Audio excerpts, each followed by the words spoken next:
one. You are watching Sipping Off the Cuff on TequilaAficionado.com. I'm Alex Perez. He's in white.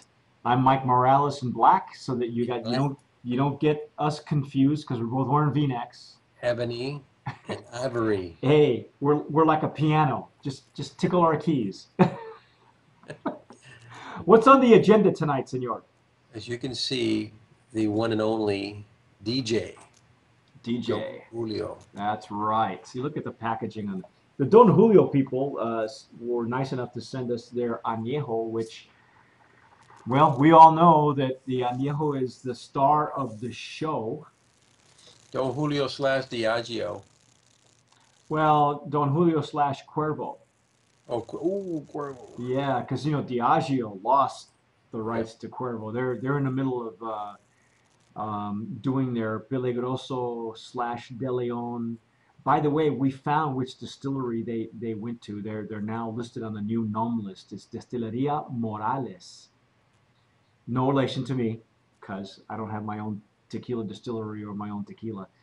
But there's not that many tequilas coming out of that distillery, so it'd be interesting. We have one other tequila that was sent to us that we haven't done yet. That is coming from there, and it'll be interesting to see how the new Peligroso comes out. Yeah. I don't think you and I will ever have a chance to taste De Leon, but they don't need us anyway. So, but the Don Julio people were nice enough to send us Don Julio. So I am going to pour a little Don And Julio. I love Don Julio. What do we know about the aging process for Don Julio? I know that everybody loves the añejo. Anything aged from the Don Julio distillery is beloved by lots of people. I think Uh, it's, what is it? I don't know. I know that I if I prefer an extra añejo, it would be like 1942, which is a lot of people's favorites. Don Julio, was it Real? Yeah. Is another one that's a little bit more expensive, a lot more expensive, but not as favorable as the 1942. 1942 is one of my favorites. Yeah, mine too. And in fact, in lots of places, you'll be able to get it for a really decent price by the glass. Aged for 18 months in American white oak barrels, Don Julio Añejo is distinguished by aromas of lime, grapefruit, and mandarin. Really? Mandarin. I'll be honest with you, Alex. Since 2006, I have not been happy with Don Julio and their Blanco. To me, it was extremely yeasty. I know that at one time they were mass producing it out of a real small distillery, but where Don Julio really shines, in my opinion, is in their aged tequilas, the reposado, the añejo, the extra añejo, and this one's got you know, this is a favorite. This is really a fan favorite, and it's a nice kind of like a honey color. Yeah, it's actually kind of light for an añejo. Yeah, With the nice legs on it. Yeah, Don Julio is one of my favorites. I actually have a fondness since I had a chance to actually meet um Don Julio years back. years back. I think he passed away in the last somewhere in the last 5 years, I believe he passed Yeah, away. I actually had Uh, the privilege of seeing 1942 before it launched. They actually showed it to me. We took photographs of it back then. wow. Put that on the site one of these days. By the way, yeah, well, whenever you're ready, because I know Alex has some wonderful photographs that he's looking to unleash on the Founders Feature Vault. You have some wonder. I have not seen your picture with Don Julio, but I have seen your picture with Carlos Camarena. You and the missus and Carlos Camarena. It's really funny. You have some really candid shots of your your trip to Mexico. So whenever you're ready, open up that vault and we'll make sure that the folks get to see it. It's Oh, You really were on the forefront of bringing a lot of history um, to the tequila to us as tequila aficionados. And long before trips to distilleries were common and looked at, you went knocking on people's doors, going, "Hey, can I see your distillery?" Can And I you have a were taste? filming, taking pictures, doing podcasts long before anybody else was doing it. So we're just trying to keep that up. And I know Yeah. that Yeah. a couple of your features have already been unleashed. Sammy Hagar and Cabo Wabo.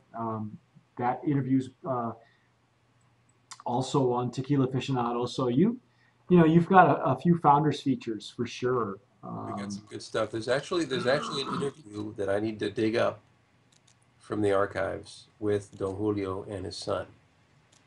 Oh, really? Yeah, the filmmaker tells me it was really bad quality, but we're gonna see if we can revive it still.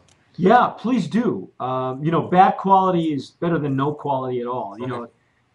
Anytime you can capture these people, there are people who don't even think that Don Julio is a real person.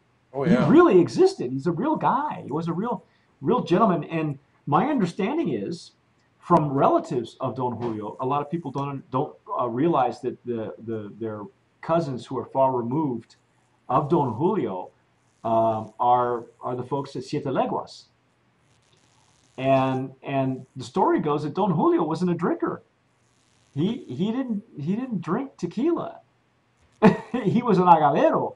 But he didn't drink Farmer. tequila. He was a farmer. So I can only imagine the stuff that you and him talked about. So when you're ready, boss, let me know. We gotta pick it up. So Good stuff. what are we getting out of this one here? This Don Julio really is to me is legendary, even though it's changed hands.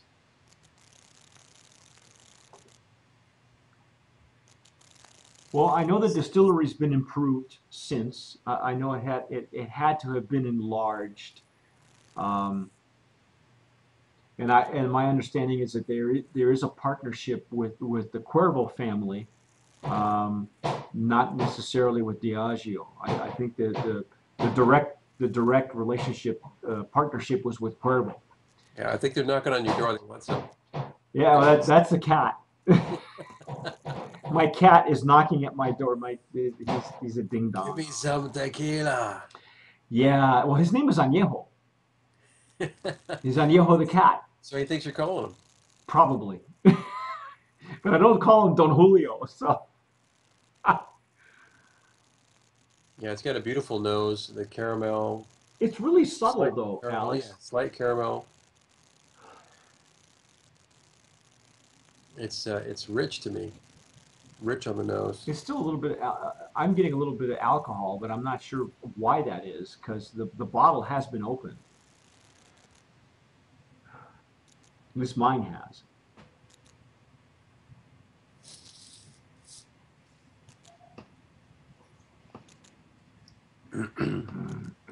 Mm, mm. Nice coating on the palate. Some vanilla notes, caramel notes. It's got a decent finish too, Alex. It's got a nice finish. Yeah. It's not the sweetness that if you're looking for sweetness, you got to go ahead to 1942. Um, but this is like I say, I'm not a big fan of the Blanco. I am a big fan of how they have aged their tequila, and they have successfully done that. Um, wow, this is just really a nice sipper, just a nice sipper. You get like caramel butterscotch. Nice.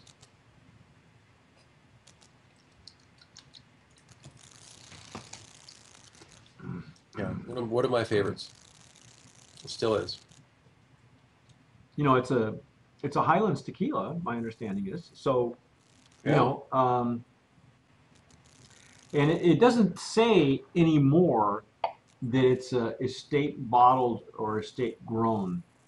I think at the beginning it was. It might still be. Um, I'm not even sure if that is the case here. No, I didn't say. Yeah, Let me it doesn't check. say.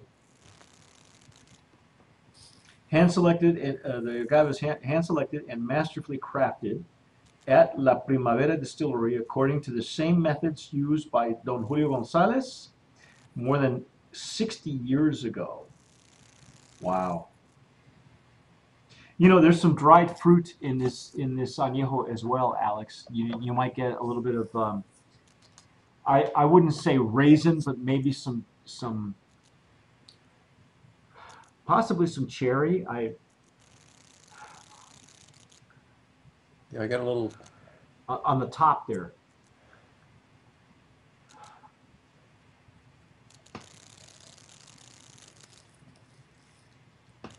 Hmm. It's a fan favorite.